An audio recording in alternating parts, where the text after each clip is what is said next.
تعلمون الكتاب بما كنتم تدرسون ولا يأمركم أن تتخذوا الملائكة والنبيين أربابا أيأمركم بالكفر بعد إذ أنتم مسلمون وإذا أخذ الله ميثاق النبيين لما آتيتكم من كتاب وحكمة ثم جاءكم رسول مصدق لما معهم يؤمنون به قالوا أقررنا قال فاشهدوا وأنا معكم من الشاهدين فمن تولى بعد ذلك فأولئك هم الفاسقون أفغير دين الله يبغون وله أسلم من في السماوات والأرض طوعا وكرها وإليه يرجعون قل آمنا بالله وما أنزل علينا وما أنزل على إبراهيم وإسماعيل وإسحاق ويعقوب وإسحاق ويعقوب وموسى وعيسى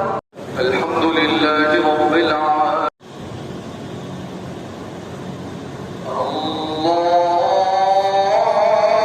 تعلمون الكتاب بما كنتم تدرسون ولا يأمركم أن تتخذوا الملائكة والنبيين أربابا أيأمركم بالكفر بعد إذ أنتم مسلمون وإذا أخذ الله ميثاق النبيين لما آتيتكم من كتاب وحكمة ثم جاءكم رسول مصدق لما معهم يؤمنون به قالوا أقررنا قال فاشهدوا وأنا معكم من الشاهدين فمن تولى بعد ذلك فأولئك هم الفاسقون أفغير دين الله يبغون وله أسلم من في السماوات والأرض طوعا وكرها وإليه يرجعون قل آمنا بالله وما أنزل علينا وما أنزل على إبراهيم وإسماعيل وإسحاق ويعقوب وإسحاق ويعقوب وموسى وعيسى